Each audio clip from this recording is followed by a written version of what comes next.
구정 잘 쓰셨는지 모르겠습니다. 네. 옆에 사람 보시면서 인사합니다. 새해 복 많이 받으세요. 네, 이렇게. 네, 감사합니다. 우리 이제 오늘 구정 잘 쓰시고 이제 다시 우리 마음을 가다듬고 우리 믿음의 생활 전력을 다해야 될 때입니다. 우리 25일 날 경계선 기도원에서 단상기도 합니다. 꼭 참석해 주시고요. 4월 28일은 새생명 전도주일입니다. 이제 그 정도 끝나고 했으니까 우리가 다락방도 열심히 모이고 그렇게 모여주시기 바랍니다. 또 4월 10일 대한민국 국회의원을 뽑는 중요한 날입니다.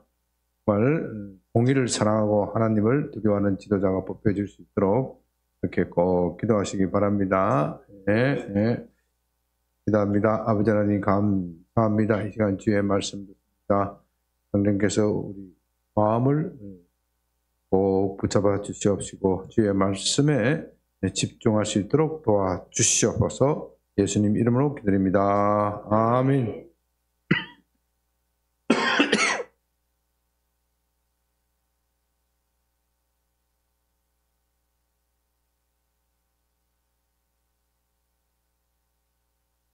오늘부터 로마서 8장에 본격적으로 들어갈 차례인데요. 이와 관련해서 먼저 미국 조나단 에드워즈가 저술한 신앙 감성론이라는 책을 소개합니다. 조나단 에드워즈는 미국의 마지막 청교도 신학자다. 그렇게도 불리고요. 미국이 자랑하는 정말 위대한 철학자이기도 합니다. 그는 참으로 주님을 뜨겁게 사랑하였고 젊었을 때는 인디안 공동체로 가서 선교 사역을 하기도 하였습니다. 에드워즈는 여러 책을 저술하였는데 그 중에서도 신앙 감성론이 이 백미 가장 어뜸으로 꼽히고 있습니다. 이 책의 원래 제목은 Religious Affections라는 것인데요. 번역하신 분이 Affections라는 단어를 감성이라고 번역하여 신앙 감성론이라는 제목으로 우리에게도 알려지게 되었습니다. 그런데 우리말의 감성이라는 말은 감정과는 거의 비슷한 단어로 사용되기 때문에 저자가 의도하는 바를 담기에는 좀 부족합니다. 저자가 원래 의도하는 것은 감성을 넘어서서 신앙의 인격, 진정한 인격이 무엇인지, 다시 말해서 요즘 말을 하면 영성이 무엇인지를 설명하는 것입니다. 그렇다고 해서 신앙 인격론 또는 신앙 영성론 이렇게 번역하는 것도 너무 밋밋합니다. 그 책에 담겨 있는 역동적인 내용을 담기에는 부족합니다. 아마도 번역하신 분들도 그런 고민을 하다가 최종 감성이라는 단어로 선택했을 것입니다. 저로서도 그 이상의 단어를 찾기가 좀 어렵습니다. 이 책이 말하고자 하는 것은 우리가 예수님을 믿고 감격하여 큰 소리로 떠들면서 주님을 찬양하지만 그런 것들이 참된 신앙에서 나온 것이 아니라 일종의 흥분된 감정 속에서 자기 체면에 걸려 스스로 조작한 것일 수도 있다. 그런 내용입니다. 참된 영성은 무엇이냐? 베드로전서 1장 7절 8절의 말씀대로 고난 중에서도 예수님을 바라보고 기뻐하고 즐거워하는 것입니다. 너희 믿음의 확실함은 불로 연단하여도 없어질 금보다 더 귀하여 예수 그리스도께서 나타나실 때 칭찬과 영광과 존귀를 얻게 할 것이니라. 예수가 너희를 보지 못하였으나 사랑하는도다. 이제도 보지 못하고 믿고 말할 수 없는 영광스러운 즐거움으로 기뻐하나니. 영광스러운 즐거움으로 기뻐한다. 에드워즈가 이 책을 저술하였을 때는 미국의 대각성이라는 위대한 부흥이었습니다.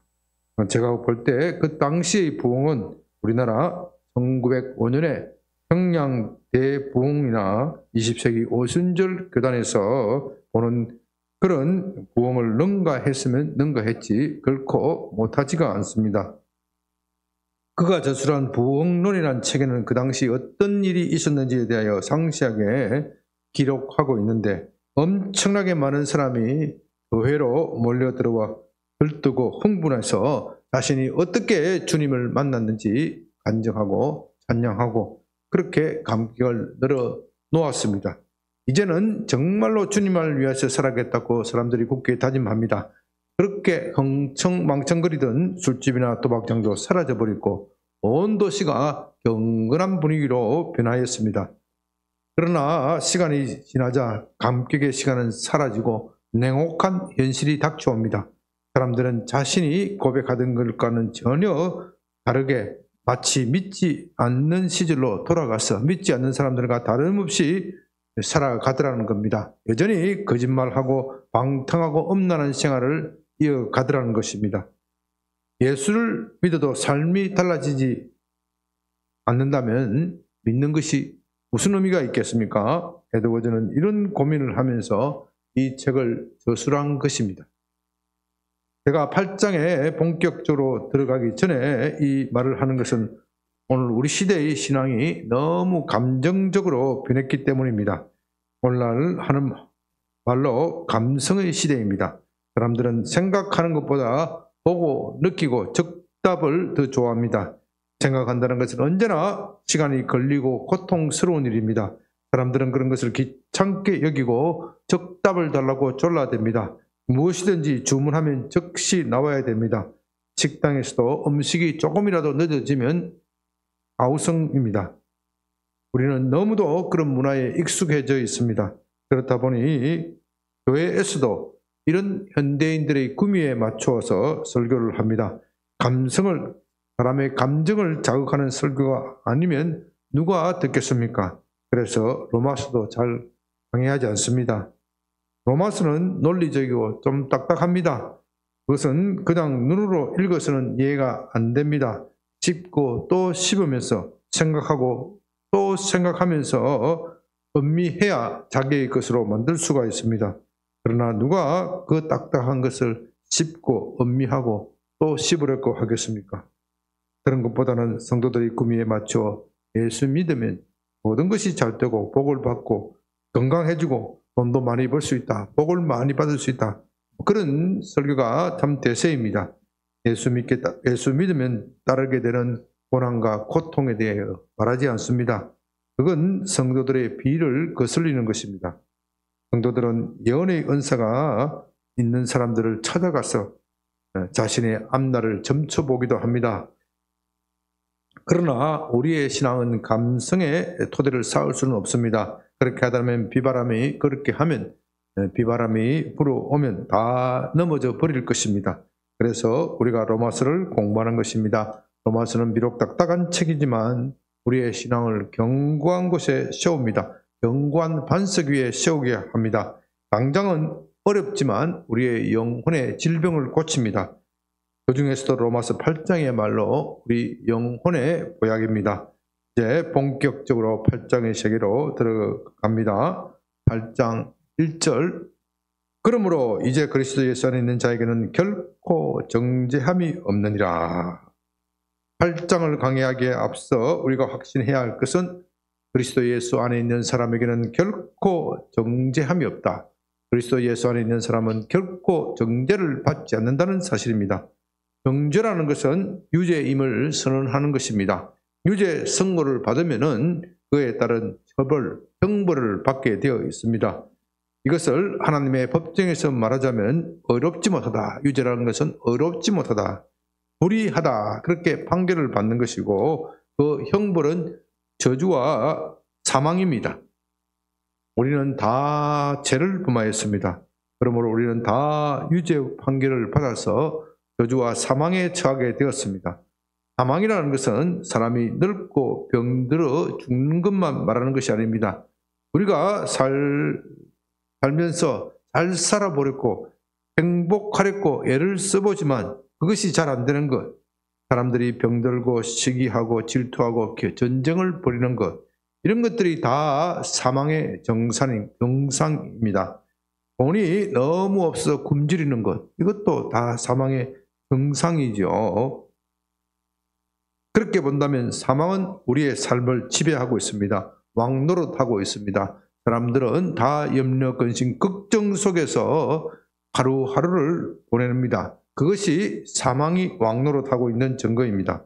그러나 그리스도 예수 안에 있는 사람에게는 결코 그런 정죄를 받지 않습니다. 그런데 우리가 이 말에 주목해야 할 것은 사도가 이 말을 한 것이 결코 평안한 가운데서 하는 말이 아니라는 사실입니다. 오랜 갈등 끝에 그가 내린 결론입니다. 여기에 대하여 지난주 강의에서 집중적으로 살펴보았습니다. 사도는 예수님을 만났을 때 얼마나 기뻤는지 모릅니다. 자신이 그렇게 찾아 헤매던 진리의 빛을 보았습니다. 그래서 자신의 전부를 예수님께 바치고자 했습니다. 사도는 마음만 그렇게 먹은 것이 아니라 실제로 그렇게 행동으로 옮깁니다. 복음을 위하여 자신의 몸을 불사를 정도로 내어줍니다. 누가 사도의 그런 헌신과 열정을 의심할 수 있겠습니까? 그건 우리 모두 인정하는 것입니다. 그러나 사도는 다른 사람이 알지 못하는 고민이 있었습니다. 그것은 그가 그렇게 헌신하는 가운데서도 마음속 깊은 곳에 악이 함께 있더라는 것입니다.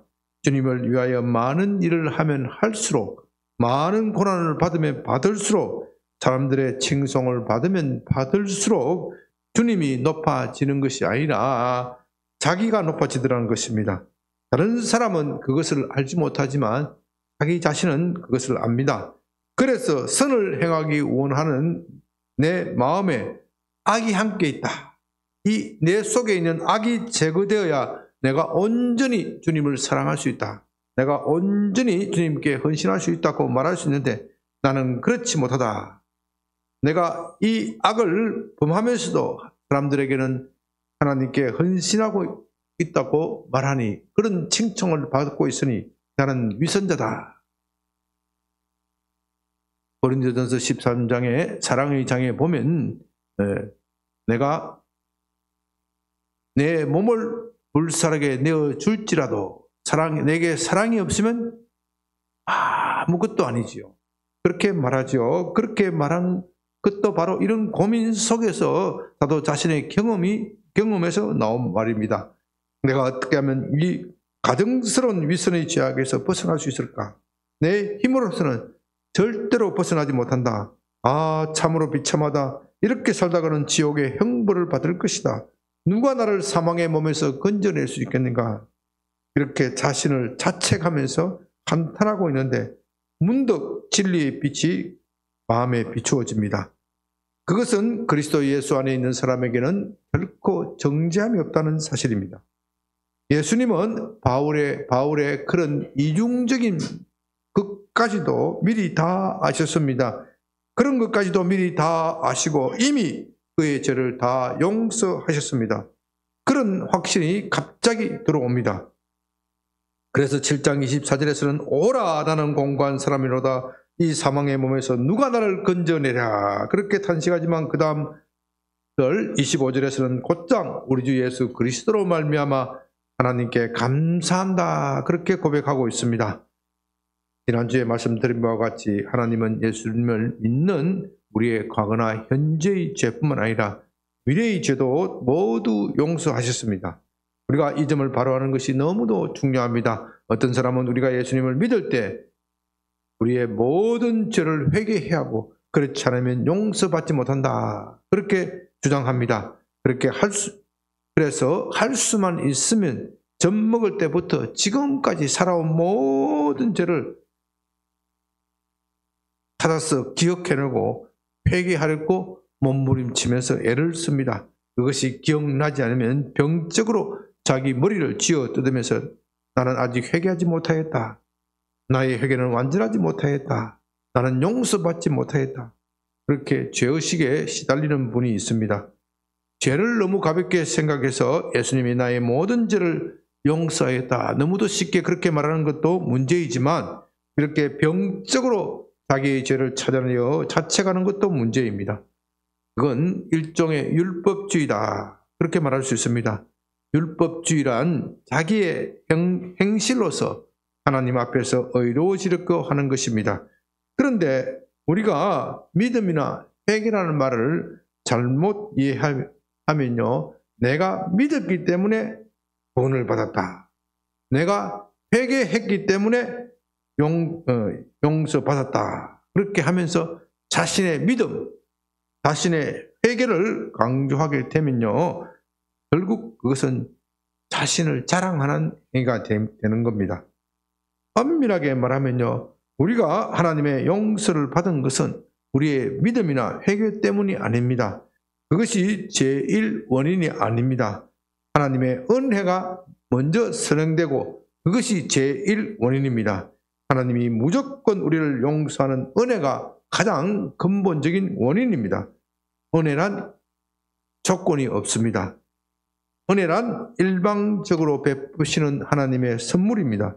우리가 회개하였든지 믿었든지 그것과는 상관이 없이 하나님이 일방적으로 베푸시는 것이 은혜입니다.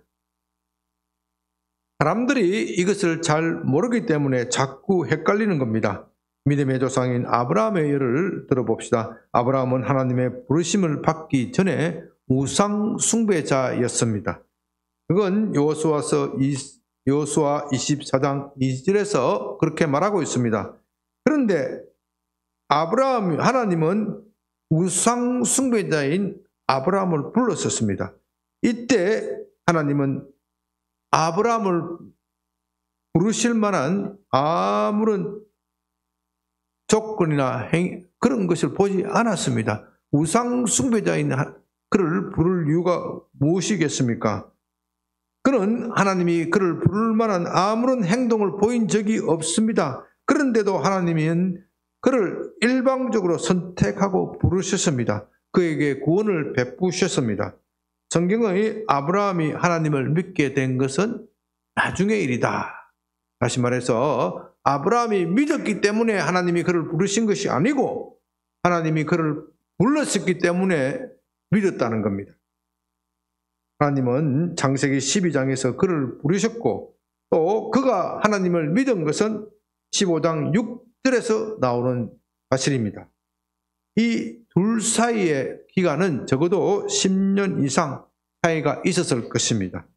성경은 그가 처음 부름에 응했을 때 그에게 믿음이 있었다 그렇게 인정한 것이 아니라 10여 년이 지난 15장 6절에 가서야 아브라함이 하나님을 믿었고 하나님은 이것을 그의 의로 여겼다 그렇게 말하고 있습니다.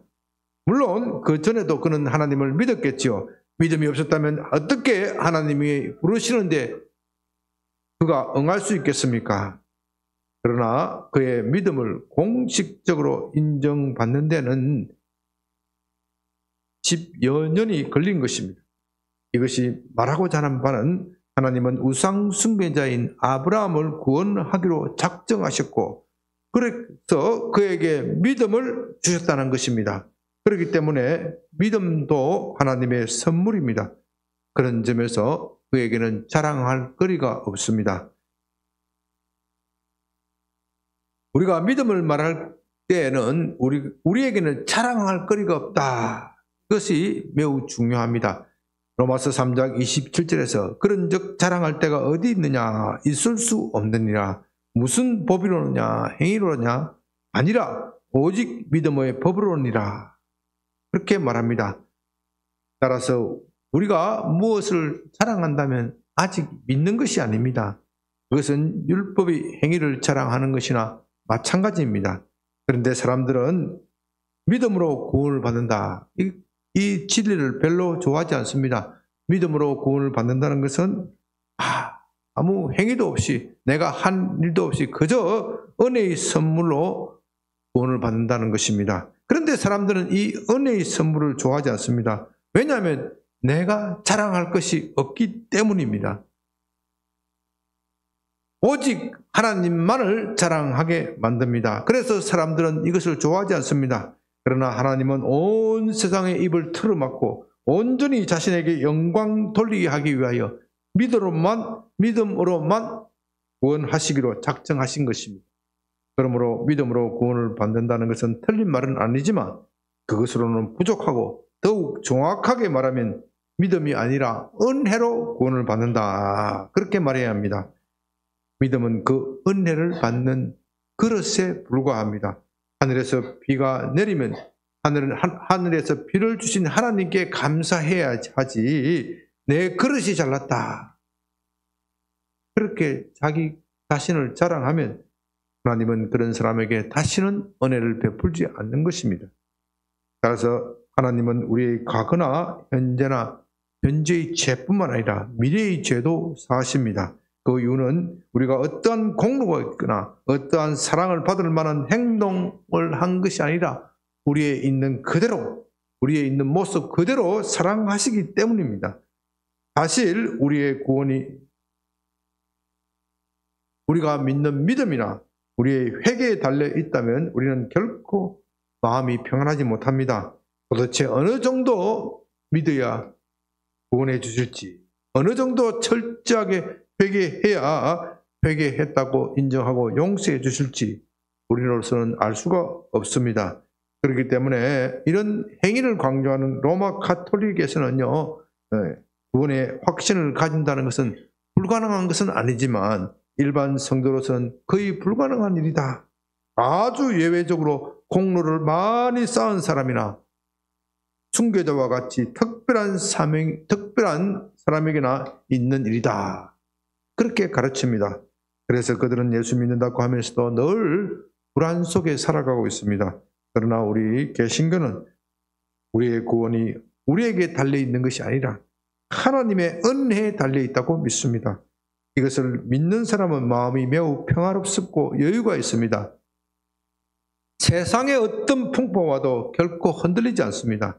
신앙의 뿌리가 자신의 행위가 아니라 하나님의 은혜에 깊이 박혀 있기 때문에 흔들리지 않는 믿음을 가지게 됩니다. 하나님은 과거나 현재의 죄를 용서하실 뿐만 아니라 장래 내가 지을 모든 죄까지도 이미 용서하셨습니다. 그런데 종교개혁자들이 이렇게 주장하자 로마 교회는 즉각 반격에 났습니다. 그렇게 되면 우리가 거룩하게 살 이유가 어디 있는가? 하나님께서 우리의 미래의 죄까지도 다 사하셨다면 우리가 경건하게 살 이유가 어디 있느냐? 아무렇게나 살아도 구원을 받는 것이 아닌가? 개신교는 무율법지, 율법이 필요 없다고 가르친다. 우리는 바로 이런 반론을 잠재우기 위해서 로마서 8장을 공부하는 것입니다. 그들은 믿음으로 구원받는다는 이 교리를 오해한 것입니다. 로마서 8장을 자세히 공부하면 믿음으로 구원을 받는다, 은혜로 구원을 받는다는 이 교리를 든든하게 세우면서도 우리가 더욱 경건하게 그리고 더욱 진실하게 살아갈 수 있도록 그렇게 만들어줍니다. 왜냐하면 구원을 행위에 결부하면 나는 자랑할 거리가 있게 됩니다. 그러나 그것은 하나님의 의도한 바가 아닙니다. 나는 자랑할 거리가 없으면서도 온전히 경건하게 살아갈 수 있도록 만들어주는 것이 8장의 본질입니다. 그것을 상세하게 말하는 것이 바로 그리스도 예수 안에 있는 생명의 성령의 법입니다. 2절, 이는 그리스도 예수 안에 있는 생명의 성령의 법이 죄와 사망의 법에서 너를 해방하였습니다. 이제 우리는 그리스도 예수 안에 있는 생명의 성령의 법이 무엇인지에 대하여 자세히 알아볼 차례입니다. 그 전에 죄와 사망의 법에 대하여 먼저 알아볼 필요가 있습니다. 왜냐하면 생명의 성령의 법이 죄와 사망의 법에서 우리를 해방하였기 때문입니다. 죄와 사망의 법은 율법 안에 있는 율법 아래에 있는 죄와 사망의 법을 줄임말입니다. 생명의 성령의 법은 어디에 있어요? 예수 안에 있고 그리스도 예수 안에 있고 죄와 사망의 법은 율법 안에 있습니다. 이 율법 안에 있는 죄와 사망의 법은 2절에서 설명하고 있는데 3절에서 설명하고 있는데 율법이 육신으로 말미암아 연약할 수 없다. 그렇게 말하는 것입니다. 원래 율법의 목적은 생명을 주기 위한 것입니다. 율법을 지키면 복과 생명을 받을 것이 약속되었습니다. 반면에 그것을 지키지 못하면 저주와 사망을 당하게 되는 겁니다. 그런데 사람은 율법을 지키지 못하였습니다. 겉으로는 지킨다고 하면서 속으로는 지키지 못합니다. 그것은 사도가 예수님을 믿기 전에도 그랬을 뿐만 아니라 믿고 난 후에도 그렇습니다. 7장에서 사도가 고민한 것이 바로 그렇습니다. 예수님을 믿기 전에 지키지 못한 것은 당연한 것이지만 예수님을 믿고 난 후에 또 지키지 못하는 자신의 모습을 한탄하는 것이 7장입니다.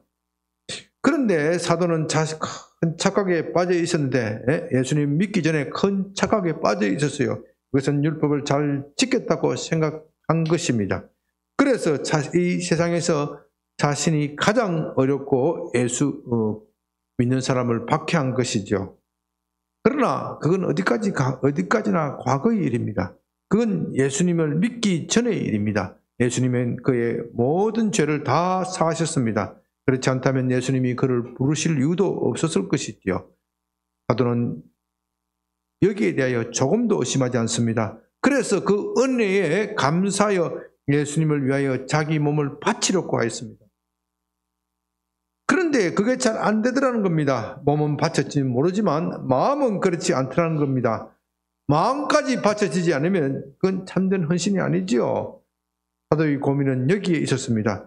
내가 예수님의 은혜에 감격하여 한평생 주님께 내 몸을 바쳐 헌신한다고 결심하였는데 마음까지 드리는 헌신이 아니라면 윗선일 뿐이지요.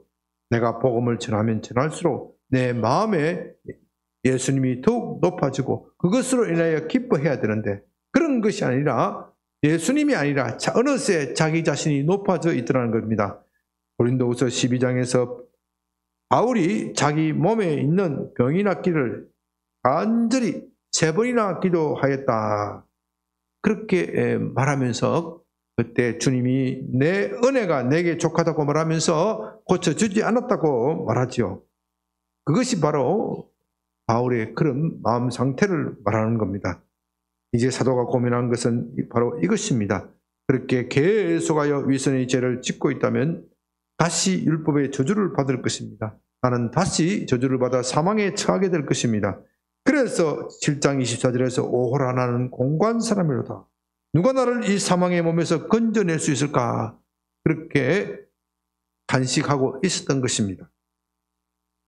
그런데 7장 25절에서 갑자기 어조를 받고 우리 주 예수 그리스도로 말미암아 하나님께 감사한다. 그렇게 환희의 찬송을 부릅니다. 그리고 8장 2절에서 예수 그리스도 안 있는 자에게는 결코 정죄함이 없다고 말합니다. 우리가 성경을 읽을 때 이 성경에 장과 절로 구분되어 있는데 이건 우리가 성경을 잘 이해하기 좋도록 그렇게 한 것이지요. 그런데 이 장과 절이 때로는 이 성경의 연속적인 흐름을 끌어놓을 수 있습니다. 그래서 이 성경을 7장 이해하고 8장 따로 이해하고 그렇게 하다 보면은 이 앞뒤가 맞지 않는 거예요. 원래 성경은 그런 것이 없었어요. 그 후대 학자들이 우리가 성경을 이해하기 쉽도록 그렇게 만들어 놓았는데 오히려 그것이 우리가 이해하는데 방해가 될 수도 있다는 겁니다. 그렇기 때문에 7장과 8장은 연속해서 읽어야 됩니다. 7장 25절에서 그렇게 24절에서 그렇게 고민하고 있다가 25절 28장 1절에 가서는 완전히 톤을 바꾸어서 이야기를 합니다. 결코 정죄함이 없다 그렇게 말합니다. 그 이유는 그가 그렇게 고민하면서 갑자기 예수님이 그의 과거나 현재의 죄뿐만 아니라 미래의 죄까지도 용서하셨다나 그것이 떠올랐기 때문입니다. 하나님은 나의 현재의 모습이 어떠하든지 무엇보다도 미래가 어떻게 될지 모르지만 그런 내가 미래에 죄를 지을지도 모르지만 그런 것까지도 다 용서하셨다는 것입니다. 그런 것에 상관없이 이미 나를 받아주셨다는 것입니다. 그러니 얼마나 감격스럽겠습니까? 그런데 이런 생각을 누가 떠오르게 하였느냐 하는 것입니다. 그건 자신의 힘으로 떠올린 것이 아닙니다. 아무리 생각해봐도 자신의 힘으로 떠올린 것이 아닙니다. 그것을 떠오르게 한 분이 있었다는 겁니다. 그분이 바로 성령님이라는 것입니다. 성령께서 제 의식에 갇혀있는 그에게 다가와서 예수님께서 그의 죄를, 그의 미래의 죄까지도 다 사하셨다. 그런 생각을 넣어주셨고 또 그런 확신을 주셨다는 것입니다. 나는 그리스도 예수 안에 있다. 예수 그리스도 안에 있으니 다시는 정죄를 받지 않는다. 그것을 믿으면서 다시 일어서라. 성령께서 그렇게 말씀하셨다는 겁니다. 이제 8장의 모든 내용은 성령께서 어떻게 해서 그런 말씀을 하시는지, 어떻게 힘을 주고 있는지 그것을 설명하는 데 중점이 있습니다. 사도가 이것을 그리스도 예수 안에 있는 생명의 성령이라고 부르고 있는데요. 그 이유는 이 법이야말로 우리에게 생명을 주는 것이고 그것을 하시는 주체가 또한 성령이시고 또 성령은 예수께서 하신 일을 근거로 하기 때문에 그렇게 부르고 있습니다. 따라서 그리스도 예수 안에서 있는 생명의 성령의 법이란 그리스도 예수 안에서 생명을 주시는 성령의 법이다. 그렇게 말할 수가 있습니다. 이것을 본문의 순서에 따라서 말한다면 첫째는 이 법은 예수 그리스도 안에 있는 것이고 둘째는 이 법을 집행하시는 분은 성령님이고 셋째는 이 법의 목적은 죄와 사망의 법에서 우리를 해방시켜 생명을 주는 것입니다. 3절 율법이 육신으로 말미암아 연약할 수 없는 그것을 하나님은 하시나니 곧 죄로 인하여 자기 아들을 죄 있는 육신의 모양으로 보내어 육신의 죄를 정하사 육신을 따르지 않고 그 영을 따라 행하는 우리에게 율법의 요구가 이루어지게 하려 하심이라. 첫째로 생명의 성령의 법은 그리스도 예수 안에 있습니다. 성령은 언제나 독자적으로 일을 하시는 분이 아닙니다. 반드시 예수님이 하신 일을 가지고 일하십니다. 그렇기 때문에 예수님을 떠나서는 성령의 일을 생각할 수가 없습니다. 오늘날 한국교회에서 성령을 강조하는 것은 좋지만 바로 이 점을 놓치기 때문에 교회가 자꾸 혼란에 빠집니다. 다시 말씀드립니다. 성령은 절대로 혼자 일하지 않습니다. 독자적으로 일하지 않습니다. 반드시 예수님이 하신 일을 가지고 일하십니다. 이 점에 대하여 예수님은 요한복음 16장 13절 14절에서 이렇게 말씀하십니다. 그러나 진리의 성령이 오시면 그가 너희를 모든 진리 가운데로 인도하시리니 그가 스스로 말하지 않고 오직 들은 것을 말하며 장래일을 너희에게 알리시리라. 그가 내 영광을 나타내리니 내 것을 가지고 너희에게 알리겠습니다.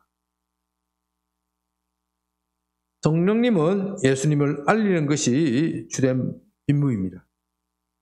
성령은 절대로 독자적인 목적을 가지고 일하지 않습니다. 예수님을 우리에게 알리는 것이 그분의 사명입니다. 그러므로 누구든지 예수님을 떠나서 성령을 말하는 사람이 있다면 그건 모두 거짓말입니다.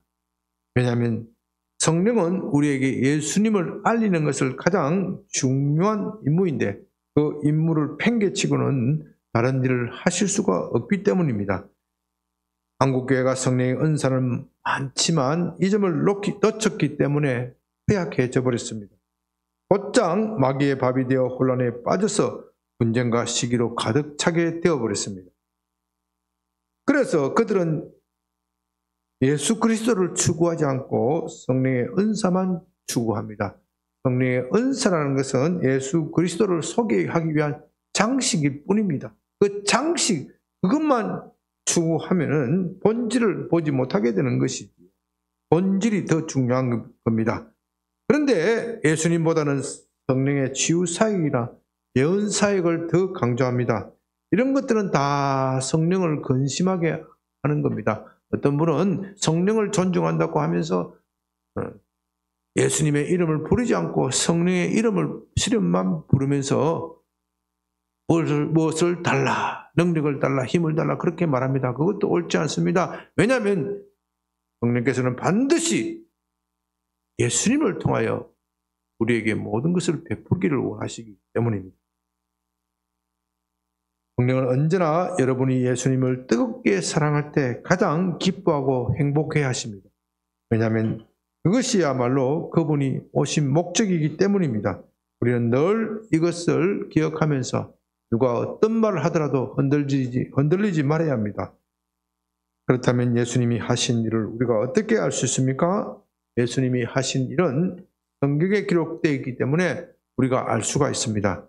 예수님은 요한복음 5장 39절에서 너희가 성경에서 영생을 얻을 줄로 생각하고 성경을 연구하거니와 이 성경이 곧 내게 대하여 증언하는 것이니라 그렇게 말씀하셨습니다. 그러므로 우리는 이제 이렇게 말할 수 있습니다. 성령이 하시는 일은 가장 중요한 것은 우리에게 성경을 바르게 해석해 주는 일이다. 그렇기 때문에 성령이 하시는 일은 우리에게 병고침이나 방언, 예언의 은사 이런 것들이 아닙니다. 물론 그런 것들도 하시지만 그보다 더 중요한 목적은 언제나 우리에게 예수님을 알리는 것입니다.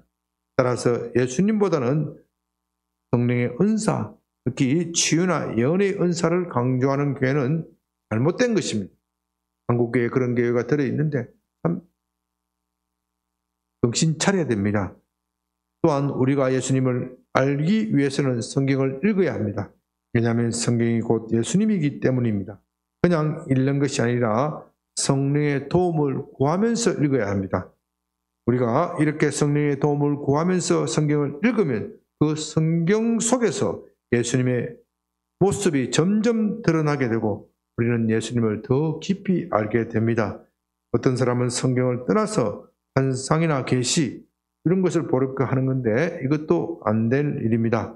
너무 그런 것을 추구하면 나중에 마귀의 밥이 됩니다. 왜냐하면요, 환상이나 계시 이런 것은 너무나도 주관적이기 때문입니다. 어떤 사람은 자기가 성령의 역사에서 그렇게 환상이나 계시를 보았다, 성령에 충만하여 그렇게 되었다 그렇게 말하지만 그것이 본 것이 정말로 성령께서 보여준 것인지 아니면 마귀가 보여준 것인지 어떻게 알 수 있습니까? 그래서 예수님께서는 말씀하시기를 그런 것을 가지고 판단하는 것이 아니라 무엇을 보고 판단하라고 그랬죠? 열매를 보고 판단하라고.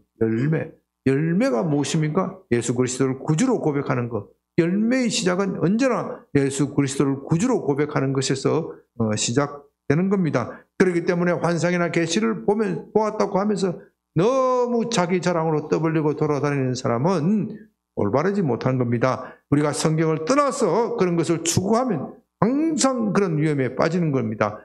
환상이나 계시 이런 신비한 체험을 많이 한 사람일수록 겸손한 사람 별로 없어요. 무엇보다도 그런 것은 너무나도 주관적입니다. 그것이 정말로 성령께서 주신 것이라는 것을 어떻게 알 수 있습니까? 왜냐하면 그런 것을 보는 사람들이 다 각각 다른 말을 하고 있기 때문입니다. 이런 것들은 다 성경에 의해서 판단을 받아야 됩니다. 성경에 의해서 판단을 받아야 그것이 정말로 성령이 주시는 것인지 하나님이 주시는 것인지 아닌지 판단을 할 수 있습니다. 그러므로 언제나 성경은 객관적인 잣대입니다. 왜냐하면 성경은 누구나 다 읽을 수 있기 때문에, 누구나 다 볼 수 있기 때문에 이것이 바로 객관적인 잣대입니다. 우리는 이 성경을 벗어나서 무엇인가를 영적인 신비를 알려고 해서는 안 됩니다. 제가 모두에서 조나단 에드워즈의 신앙 감성론에 대하여 말씀드린 것도 바로 이것입니다. 주관적 감정에 의존하지 말고 성경이 말하는 것에 귀를 기울이라는 것입니다. 그것이 바로 에드워즈가 말하고자 하는 바의 핵심입니다. 또 어떤 사람은요, 성령을 떠나서 자기의 머리로 예수님을 이해하려고 합니다. 요즘 이 도울이라고 하는 동양 철학자의 강의가 인터넷에 성경 강의가 인터넷에 참 인기가 있습니다. 이 사람이 대표적으로 자기 머리로 성경을 이해하려고 하는 사람입니다. 그는 성령을 떠나서 예수님을 이해해 보려고 노력합니다. 그러나 그는 결코 예수님을 구주라고 고백하지 못합니다. 예수님이 하나님의 아들이다 그렇게 말하지 못합니다. 그는 예수님에 관해서, 예수님의 역사에 관해서, 성경에 관해서 많은 지식을 말하면서 엄청난 방대한 지식을 자랑합니다. 그러나 예수님이 누구인지 결코 알지 못합니다. 사람들을 무지 목매 속으로 끌고 가서 불신앙 속으로 헤매게 만듭니다. 그것은 다 이 사람의 강해를 보면 결국 무엇이냐? 핵심이 무엇이냐? 내가 이렇게 예수님에 대하여 가장 많이 알고 있다. 나보다 더 많이 아는 신학자가 있으면 나와보라 그래. 그게 그 사람의 강의의 핵심이에요. 그것은 결국 뭐예요? 누구를 자랑하는 것이에요? 자기를 자랑하는 겁니다. 그러므로 감히 그가 진단하면 이 사람의 모든 강의는 영적 쓰레기일 뿐입니다. 여러분들은 볼 가치도 없습니다. 그렇다면 예수님은 무슨 일을 하셨습니까? 본문 3절과 4절은 예수님이 하신 일을 간결하게 요약해서 우리에게 말합니다. 죄로 말미암아 자기 아들을 죄 있는 육신의 모양으로 보내어 육신을 따르지 않고 영을 따라 행하는 우리에게 율법의 요구가 이루어지게 하려 하심이라. 이 말씀이 참 중요합니다. 어느 하나가 뺄 것이 없습니다. 그 중에서 오늘 주제와 관련하여 핵심적인 것은 율법의 요구가 이루어지게 한다는 것입니다. 예수님은 율법의 요구가 이루어지게 하기 위하여 오셨습니다. 율법의 요구가 무엇입니까? 율법의 요구는 죄를 지은 사람은 반드시 죽어야 한다는 것입니다. 죄를 지은 사람은 저주를 받고 죽어야 합니다. 여기에 아무 예외를 두지 않습니다. 그런 점에서 율법은 무자비합니다. 그러나 그것은 율법 탓이 아니라 나 자신, 나 때문입니다. 그것을 가지고 육신이 연약하다. 그렇게 말하는 겁니다. 왜냐하면 우리는 율법이 오기 전에 이미 죽은 존재이기 때문입니다. 율법은 죽은 우리에게 다시 주신 하나님의 은총이지만 우리는 그것마저 지키지 못하였습니다. 그렇기 때문에 우리로서는 율법을 탓할 수도 없습니다. 그런데 이제 하나님께서는 율법 대신 다른 방편을 내셨습니다. 그것은 자기 아들을 죄 있는 육신의 모양으로 보내어 그에게 우리의 죄를 담당시킨 것입니다. 우리를 대신하여 십자가에서 피를 흘리고 죽게 하신 것입니다. 그렇게 하심으로써 율법의 요구가 이루어지게 하신 것입니다. 여기에 대해서 계속 말해야지만 시간이 다 되었습니다. 다음 주에 계속해서 그리스도 예수 안에 있는 생명의 법에 대하여 말씀드립니다. 다 같이 기도합니다. 아버지 하나님 감사합니다. 그리스도께서 우리의 모든 죄를 속하려 십자가에 돌아가셨지만 성령께서 우리를 깨닫게 해주시지 않으니 이 진리를 어떻게 알 수 있겠습니까? 성령님 시간 초청하고 환영하고 모셔드립니다. 장병교의 모든 성도들이 예수 그리스도를 구세주로 고백하고 참 생명을 얻게 하여 주시옵소서. 이 세상은 너무나도 복잡하고 혼란스럽고 혼돈스러워서 우리가 잠시 한눈을 팔면 하늘의 것을 잊어버리고 이 세상을 몰입하게 합니다. 주님, 세상도 지나가고 세상의 부귀와 영화도 지나가고 세상의 고생스러운 것도 다 한때이고 지나가는 것입니다. 여기에 너무 몰입하지 않고 오직 주님만 바라보고 세상을 이기며 살아갈 수 있도록 성령께서 우리를 늘 도와 주시옵소서. 예수님 이름으로 기도드립니다. 아멘.